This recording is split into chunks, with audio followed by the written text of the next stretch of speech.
any case, in the Christian view of things, everything is coming from God, and it's His virtues, especially the virtues mediated through the life, suffering and death and resurrection of Christ, that is the source of true virtue.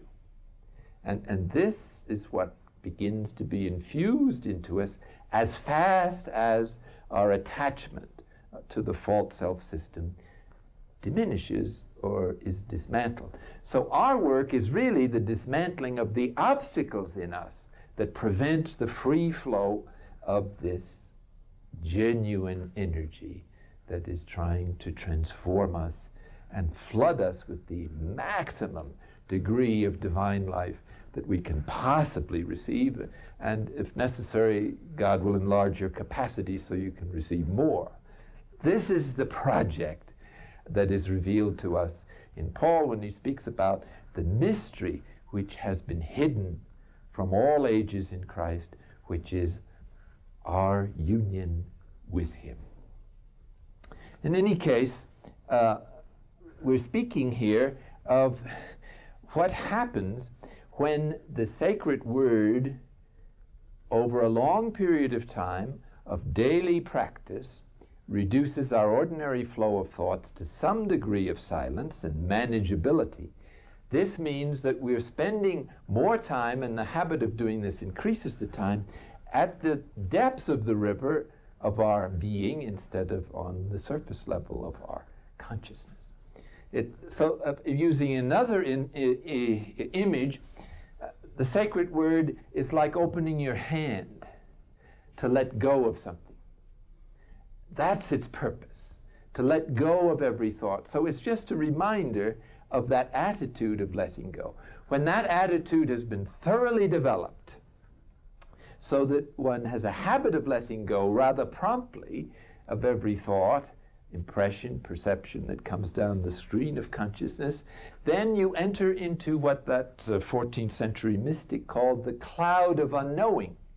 Each time one lets go of a particular thought, one is developing the habit of not knowing that thought, not getting involved in it. Hence, you begin to develop the capacity to stand back, to disidentify with your ordinary flow of thoughts, and that gives you a chance to change. And what is more important, not just an abstract conviction that you can change, but the existential experience which is necessary for damaged emotions, which is that you feel like changing. Because now you know you're not dependent on that thought. You not only go on living, but you're a hell of a lot happier if you are not locked in to every blasted thought that comes down the stream of consciousness that you have to process in some way and feel something about, and then analyze your feelings, and then deal with the tapes that tend to develop in the unconscious and go off along with feelings. Feelings and the commentary. This is our normal psychological life, is filled with that melodrama, maybe 50, 60, 100 times a day. This is what Christ is trying to liberate us from. That's no life. That's death. That's misery. The true life is to decide what you're going to do, not be compulsively pushed into this emotional reaction and to that feeling of being abused, or every time somebody looks at you without the maximum of approval, or whatever your program for happiness or to avoid unhappiness might be. So as we develop the habit of letting go, we begin to know God no longer through concepts, but through this mysterious, undifferentiated presence that is developing proportionately as we learn how to let go of every concept. This doesn't mean there's anything wrong with these concepts. It just means that we're so over-identified that we got to have a discipline of letting go in order to become normal. And normality consists in balance, not being stuck on any one way of responding to reality. So the sacred word now is just an arrow pointing where we want to go. It's not a means of getting there. This is a way that differentiates it again from certain concentrative methods in which the repetition of a word of itself calms the mind. The faculty that is relating to God here is our will, our consent to God's presence. And this is what the sacred word is renewing again and again. Remember that story about the two old folks sitting on the porch?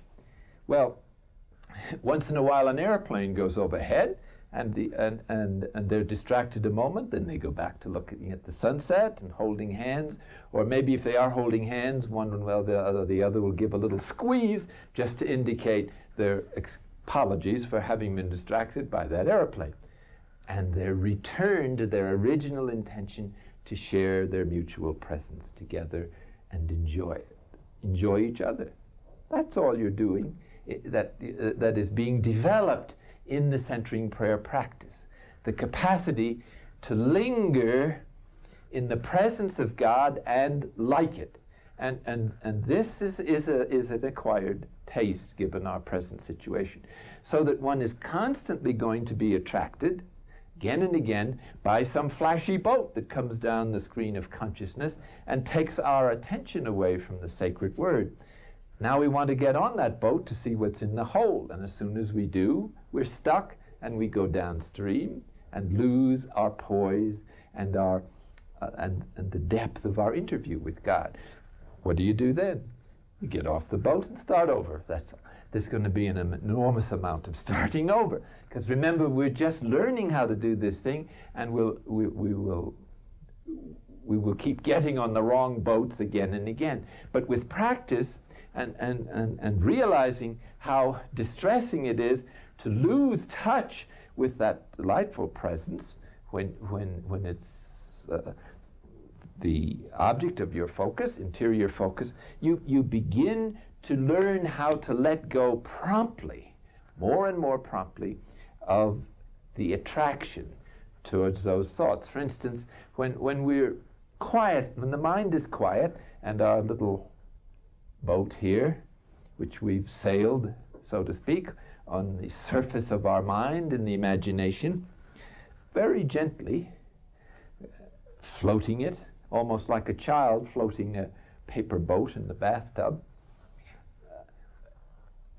and the thoughts are spreading out and then disappearing, and then our mind begins to move slowly and is attracted towards the interior peace, silence, mysterious quiet.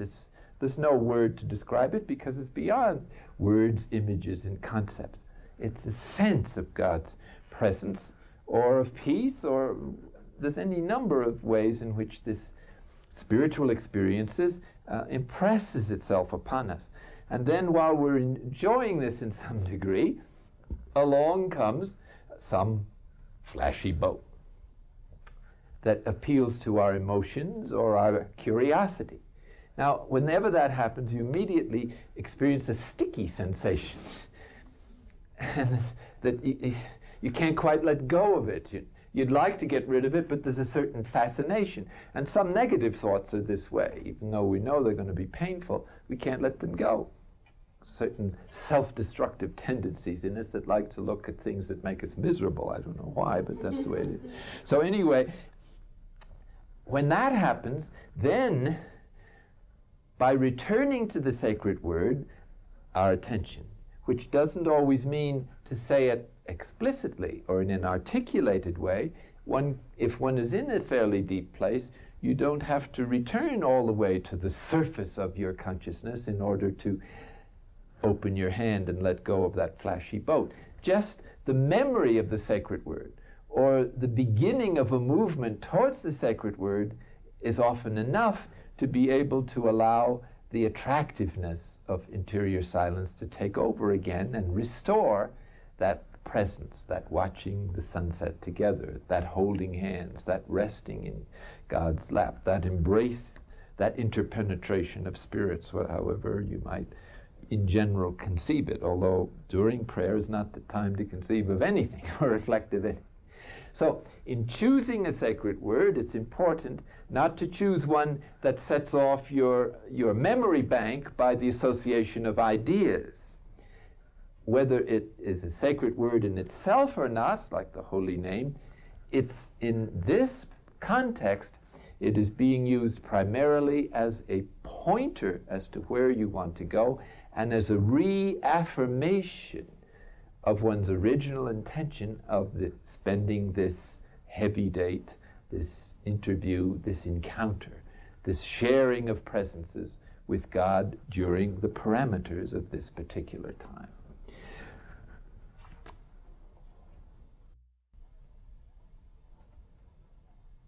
Now, there's another psychological apparatus that I think deserves attention in order to understand the full teaching about the use of the centering prayer, and it appears in this humble diagram here.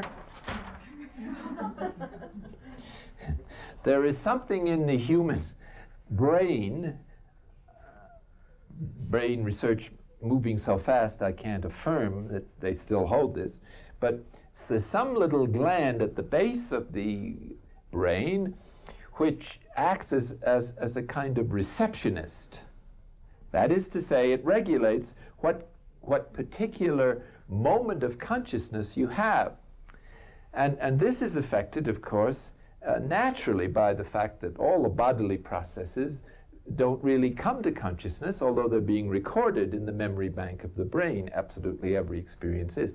So we're not recording consciously our blood pressure at this moment, our white blood count, our digestive system. Usually you don't even think of it unless you're ill or something. We also control our awareness, or each moment of awareness, which is the tip of an enormous iceberg, by our repressive apparatus, which does not want to think of certain things that are painful. That's part of one of the defense mechanisms. It also doesn't want to sometimes think of some new idea because we're wedded to for various selfish reasons, to a certain way of doing things.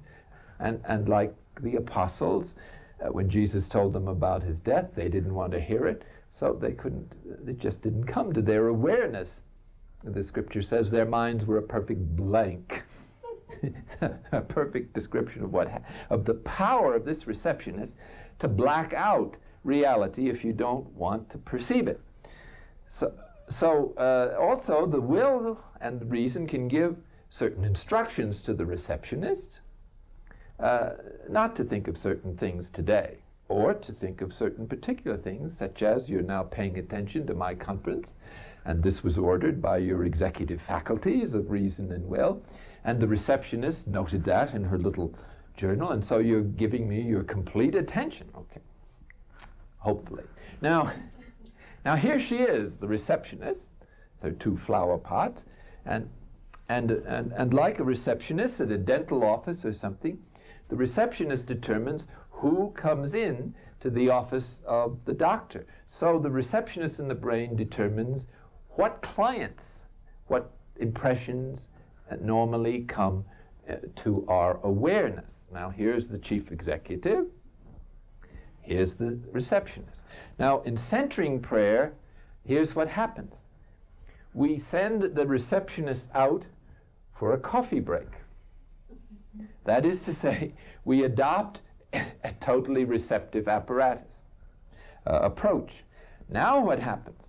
All the clients that have been clamoring for an appointment with our awareness since we were born are lined up at the door. When they see there's nobody to prevent them from rushing in, they say, oh boy, our chance has come. And they all come charging into our awareness, and as we're sitting there, supposedly in the lap of interior repose and silence, this incredible barrage of thoughts comes in that makes us think we're looking at a not just a double feature, but 4 movies going together on the same screen at the same time. It's all just a horrible jumble. And then a few dreadful creatures come in, a few memories from early childhood, etc., terrors or something, and they come charging in, and they're banging on this door, and they tear it down and they come rushing into our awareness, we're totally unprotected and vulnerable. But, da-da-da-da, there's a trap door in this office. Here it is, trap door. And so, if you're practicing centering prayer, you're not on that level. You drop through the trap door into the office below. And the door closes, and when they come in, they can't find you. They're looking everywhere, under the chairs and under the rug, behind the curtains. Where is he? Where is he? And you hear them charging around upstairs, and this background noise. But you're completely free because your attention is here in pure faith at the spiritual level, and they don't know how to get down there. All these thoughts are on this level. They have no way down. There's no stairs, no elevator. This is the limit of their... So this is what the sacred word enables us to do. We push the button, so to speak, on the trap door by returning to the sacred word. We go down to this deeper level of attention. Whenever we're tempted to come upstairs because of the din to see what the heck they're doing to our office, we just return to the sacred word, and then when our time is over, we quietly go upstairs, replace the receptionist. She's finished her coffee break. It's only 20 minutes after all. And now life resumes, but with a whole new perspective, a great deal of peace, so that now we can actually handle a few of the more distressing clients when they come in without being upset. We don't need to purge them anymore. And so our capacity to relate to God, ourselves, and reality is constantly increasing day by day without even thinking about it, because we're disidentifying with the interior dialogue, the false self-system, and experiencing inwardly a spontaneous desire to change, because we were made free, and you can't help but enjoying it if you get any touch of true interior freedom. Every movement, although it's a little tight in the beginning, out of some compulsion or addiction or attachment, they're all about the same thing, is becoming more human, more reasonable, more faith-filled, more united to God, more able to decide as a human being what to do and how to respond to life, rather than be pushed around by life events, our own thoughts, our own programs for happiness that can't possibly work. That's the rationale, you might say, behind the sacred word. Again, there seems to be also in the spiritual life certain teaching about temptation, and a certain personification of evil in the person of Satan. We come across this in the gospel. You find it in the Tibetan Buddhist tradition. You certainly find it, I think, everywhere in all the traditions, more or less, with slightly different explanations.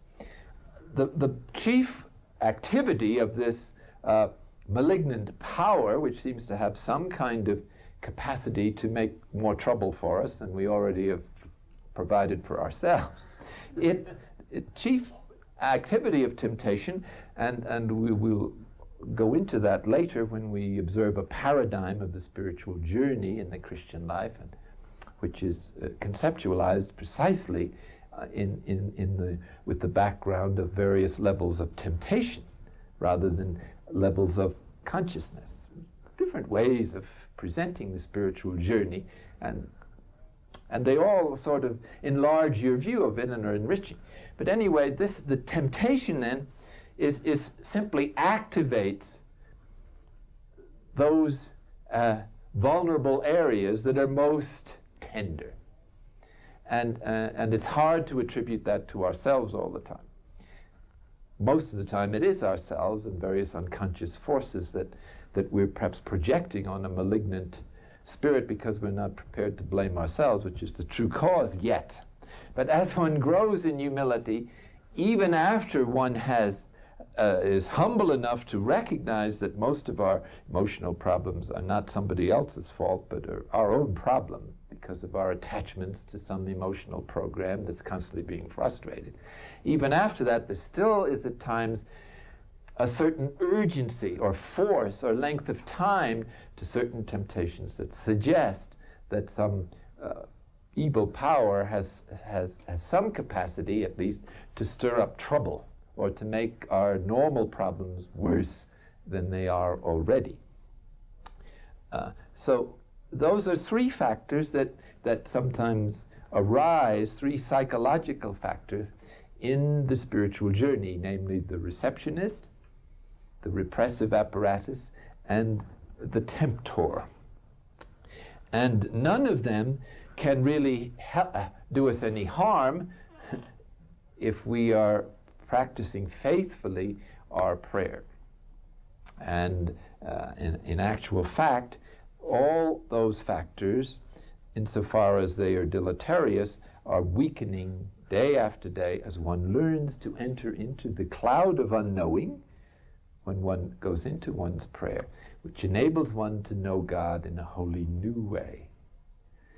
And so just as particular drops of water in the atmosphere eventually coagulate to form a cloud, so the gentle but repeated and patient waiting upon God, renewing one's and affirming one's intention to be with Him in His presence at this deep level of faith, is gradually enabling us to remain permanently or go quickly to that place of rest when we begin our period of prayer. And contemplative prayer then begins a certain development of its own that may go on in the next life, for all we know, or forever. In any case, it's totally orientated to an ever-deepening unity and union with God, with the ultimate reality, with the whole cosmos, everything that is, as more and more of one's own subjective experience.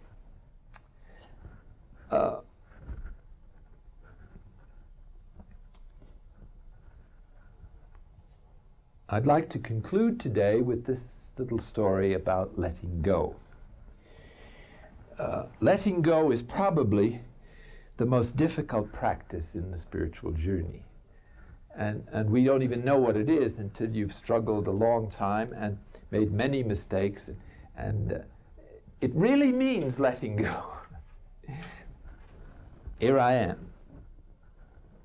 Whatever you say. It's a surrender that is increasingly total. And it involves in the beginning this open-handed attitude of letting go of all our particular impressions, thoughts during the parameters of our time of prayer, which is usually half an hour or so, or longer. Twice a day is often recommended in order to keep the reservoir of interior silence always at a high level.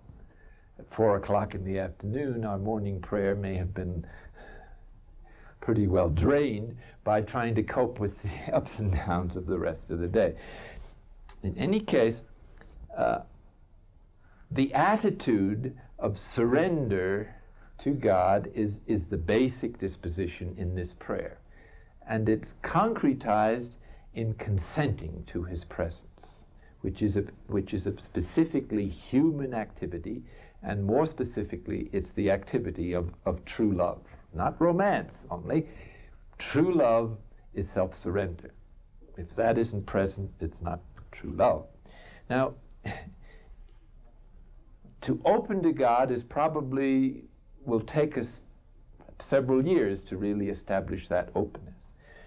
When we are adept at letting go of every particular thought, then our open-handedness is also able to receive, because the same gesture of opening is the gesture of receiving, is it not?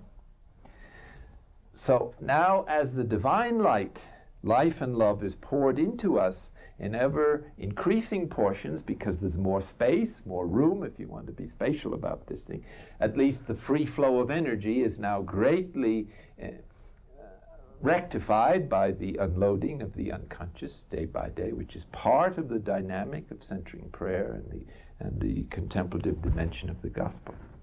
Then surrender comes into focus. Transformation is something we can't do a thing about except agree to it.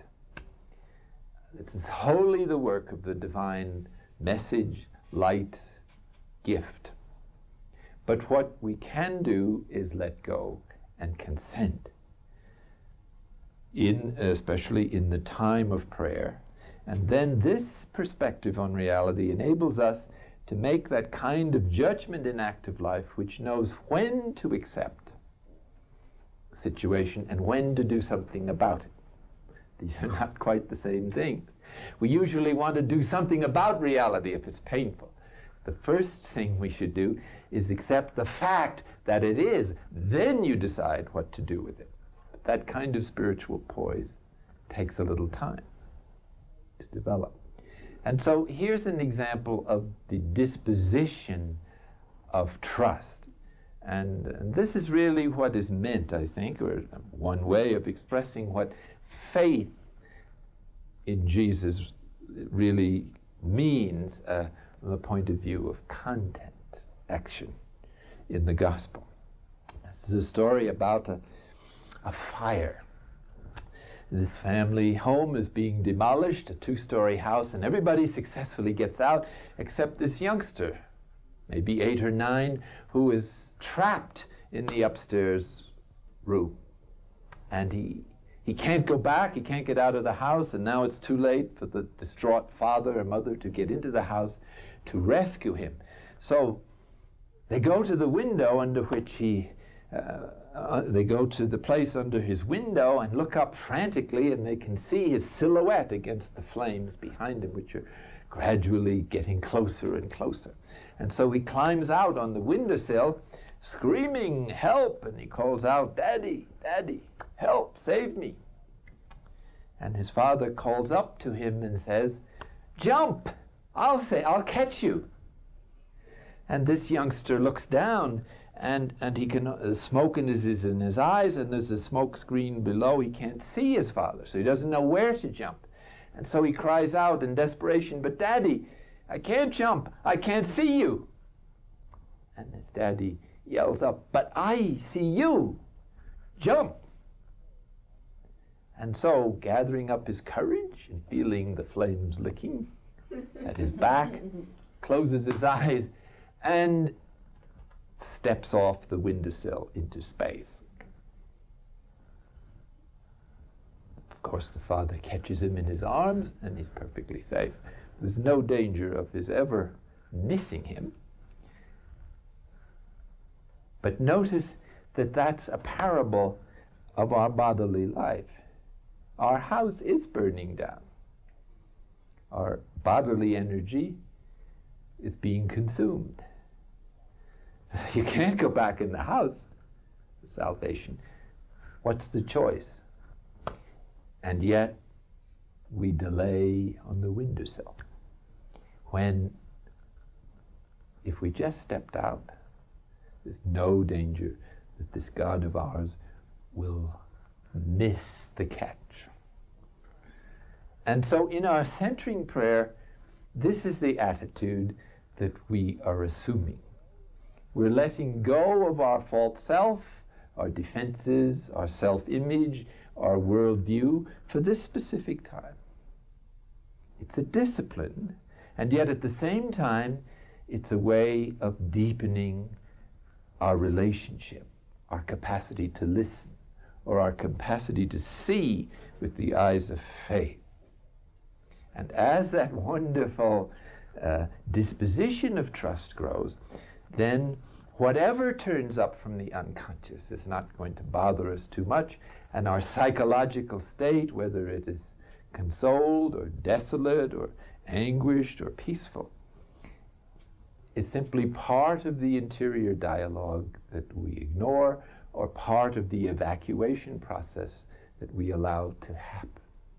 When you're sick to your stomach because you didn't digest lunch, nothing is better than a good vomit. Nothing. Then you'll feel great. It's a little unpleasant as it comes up, but afterwards you feel great.